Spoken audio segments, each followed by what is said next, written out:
ছক্কষা হয়েছিল ফিল্মি কায়দায় পুলিশ পরিচয় দিয়ে শনিবার রাত আনুমানিক 1টা নাগাদ কোচবিহার 1 নম্বর ব্লকের চান্দামারি পঞ্চায়েত ছাড় এলাকায় বস্ত্র ব্যবসায়ী শুভরণ মণ্ডলকে বাড়ি থেকে জিজ্ঞাসাবাদের নাম তুলে এনে ফোন করে মোটা অঙ্কের মুক্তিপণ দাবি দুষ্কৃতীরা। রবিবার সকাল আনুমানিক 11টা নাগাদ নিশিগঞ্জ ফাঁড়ির ওসি জিতেশ ঝায়ের নেতৃত্বে অভিযান চালিয়ে উদ্ধার হয় অপহৃত ব্যবসায়ী। পুলিশের জালে ধরা পড়ে অপহরণ কাণ্ডের সাথে যুক্ত 5 দুষ্কৃতী। অভিযোগ, শনিবার রাতে বাড়ি থেকে পুলিশ পরিচয় দিয়ে 5 জন যুবকের একটি দল অপহরণের কিছু সময় পর থেকেই শুভরণের পরিবারের সদস্যদের কাছে লাগাতার আসতে থাকে ফোন। দেখানো হয় ভয়, সবই অচেনা নাম্বার। প্রথমে মোটা টাকা মুক্তিপণ চাওয়া হয় পরিবারের কাছ থেকে, রাজি না হলে মারধর করা হয় শুভরণকে। পরিবারের দাবি, তাকে খুনের হুমকি দিচ্ছিল অপহরণকারীরা, এমনকি মুক্তিপণের টাকা না দিলে প্রাণনাশের শাসানিও দেয় তারা। ভয় ও আতঙ্কে 4 লক্ষ টাকা দিতে রাজি হন। এদিকে অপহরণকারীদের ভয়ে তার পরিবারের সদস্যরা প্রথমে পুলিশের কাছে যাননি। নাটকের শেষ এখানেই নয়। শুভরণের প্রতিবেশী ভাইপো সুদর্শন সরকার জানান, ফোন করে পরিবারের সদস্যদের টাকা আনার নির্দেশ দেয় অপহরণকারীরা। জায়গাও বেছে দেয় তারা। ব্লকের দোলং মোড়, হিন্দুস্তান মোড়, আবার পারডুবিতে টাকা নিয়ে আসার কথা বলে। পরবর্তীতে নিশিগঞ্জ কলেজ সংলগ্ন এলাকা স্থির হয়। পুরো ঘটনার কথা ফোনে নিশিগঞ্জ ফাঁড়ি পুলিশকে জানান সুদর্শন। পুলিশের সাহায্য নিয়েই টাকা সমেত যথাস্থানে পৌঁছন তিনি। টাকা দেওয়ার সময় পুলিশ 5 দুষ্কৃতকারীকে ধরে ফেলে। দুষ্কৃতকারীদের ছোট গাড়ি থেকে উদ্ধার হয় অপহৃত ব্যবসায়ী। 5 জনের মধ্যে 2 জন স্থানীয় এলাকার বাসিন্দা, বাকি 3 জন জলপাইগুড়ি ভুক্তিনগরের বাসিন্দা। কোচবিহার জেলা পুলিশ সুপার দ্যুতিমান ভট্টাচার্য জানান, 4টি মোবাইল ফোন, নগদ টাকা ও একটি গাড়ি সহ কোচবিহার ও জলপাইগুড়ি জেলার 5 অপহরণকারীকে গ্রেফতার করে ঘটনা তদন্তে নেমেছে পুলিশ। গতকাল রাত্রি 1টার সময় হঠাৎ করে দুটো মারুতি আসে, মানে আমার যাত্রাতো ভাইয়ের বাড়িতে। আসার পরে দাদাকে তুলে নিয়ে ওখান থেকে চলে যায়, মানে এক কথা যেটাকে বলে অপহরণ। দাদাকে ওকে নিয়ে আসেন, তাহলে আপনার বাড়ির লোককে ছেড়ে দেওয়া হবে। উনি এমনিতে বাড়িতে একটা কাপড়ের দোকান আছে, আর বিশেষ করে ওনার যে মেয়ের জামাই আছে উনি দুবাইয়ে কাজ করে। সেই সূত্রেই পয়সা কিছু সূত্রে হয়তো ওরা ভাবতে পারছে যে এনার কাছে প্রচুর টাকা আছে, এনাকে কিডন্যাপ করলে আমরা কিছু টাকা পয়সা পাবো। তারপরে তো উনি এখন সেফলি আছে? হ্যাঁ, উনি এখন সেফলি আছে। ওনাকে একটু মারধর করা হয়েছে, একটু রক্তপাত হয়েছে। পুটিমারি ফুলেশ্বরী রাত 1টার সময় আমাদের বাড়ির পাশে একজনকে উঠাই নিয়ে যায়। তখন আমি সকালবেলা আমাকে ফোন করে আমি ওনার বাড়িতে গেলাম। যাওয়ার পরে আমাকে বললো যে চলো যাইতে হবে। কোথায়? নিশিগঞ্জ থানাতে আসলাম। আসার পরে ওনারা ফোন করলেন, আমার এখানে কাউ উঠায়নি।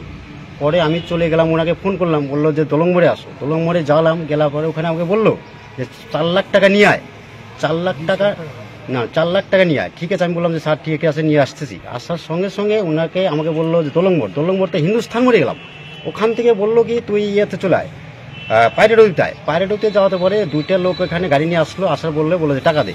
তবে আমি 1,05,500 টাকা দিই। দেওয়ার পরে আমাকে ও লোকগুলো উঠাইতে দিতে চাইলো। তা আমি বললাম যে না, আমার কাকুকে দাও, তাহলে আমি ছাড়বো, নাহলে আমি ছাড়বো না।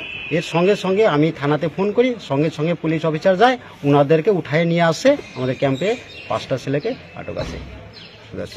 যাকে নিয়ে আসে তিনি আপনার কে হয়? উনি আমার বাড়ির পাশে কাকু। কাকু কি নাম ওনার? শুভরণ মণ্ডল। বাড়ি কোথায় ওনার? ওনার ছাপছেদার ঝাড়। রাত্রেবেলা তুলে নিয়ে আসছে? 1টার সময় তুলে নিয়ে এসছে। পুলিশের পরিচয় দিয়ে তুলে নিয়ে আসছে? পুলিশের পরিচয় দিয়ে উঠে নিয়ে আসছে। কিন্তু এখন দেখা যাচ্ছে ওরা পুলিশ না। পরে ফোনে টাকা দাবি করে। হ্যাঁ, ফোনে টাকা দাবি করে। 5 লাখ টাকা চেয়েছিল, তারপরে বললো 4 লাখ টাকা নিয়ে আয়। আপনি বললেন যে গাড়িতে মাত্র 2 জন ছিল যারা টাকা নিতে এসেছিল, তারপর বাকি 5 জন যে বলছেন 5 জন এখন আটক করেছে। কিভাবে বাকিদেরকে আটক? যখন টাকা নিতে আসছে 2 জন আসছিল, তখন গাড়ির ভিতরে যখন গেলাম তখন ওখানে 3 জন ছিল। 5 জন আমার কাকুকে, ওখান থেকে 6 জন হয়ে গেল গাড়ির ভিতরে। কোন কাকুকে ওখান থেকেই পাওয়া গেছে? হ্যাঁ, গাড়ির ভিতরে পাওয়া গেছে। এখন তাদের নিশিগঞ্জ পুলিশ ফাঁড়িতে নিয়ে আসা? হ্যাঁ, পুলিশ ফাঁড়িতে নিয়ে আসা হয়েছে।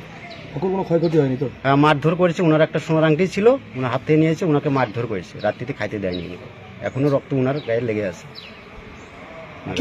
কি নাম আপনার? সুদর্শন সরকার, পুটিমারি ফুলেশ্বরী।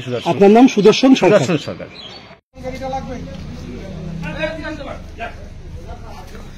কি মারধর করেছে আপনাকে?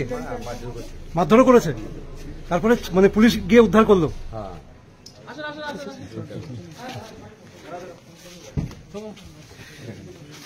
গতকাল রাতে শুভরণ মণ্ডল নামে বছর 50 একজন ব্যক্তি, ওনাকে কিডন্যাপ করা হয় বলে আজকে সকালে আমাদের কাছে একটি খবর আসে। নিশিগঞ্জ ফাঁড়িতে খবরটি আসে। তো আসা মাত্র আমরা এটাতে তদন্তে নামি। এবং যেটা জানা যায় যে তাকে মুক্তিপণ হিসেবে 4 লাখ টাকা চাওয়া হয়েছে। তো আমরা যারা বাড়ির লোক তারা 1 লাখ টাকা দিয়েও দেয়, কিন্তু আমরা এটা ট্র্যাক করতে থাকি এবং আমরা তাকে উদ্ধার করতে সক্ষম হই এবং 5 জন যারা একে কিডন্যাপ করেছিল তাদেরকে আমরা অ্যারেস্ট করেছি। যাদের অ্যারেস্ট করেছে তারা কোথাকার বাসিন্দা? তারা বিভিন্ন জায়গার বাসিন্দা, কিছু কোচবিহারের রয়েছে, কিছু জলপাইগুড়ির রয়েছে। স্যার, যাকে অ্যারেস্ট করা হয়েছিল সে কি ব্যবসায়ী, মানে কি পারপাস তাকে যাকে কিডন্যাপ করা হয়েছিল? সে ব্যবসায়ী, কিসের জন্য করা হয়েছে বা কি এটা আমরা খতিয়ে দেখছি। Thank you.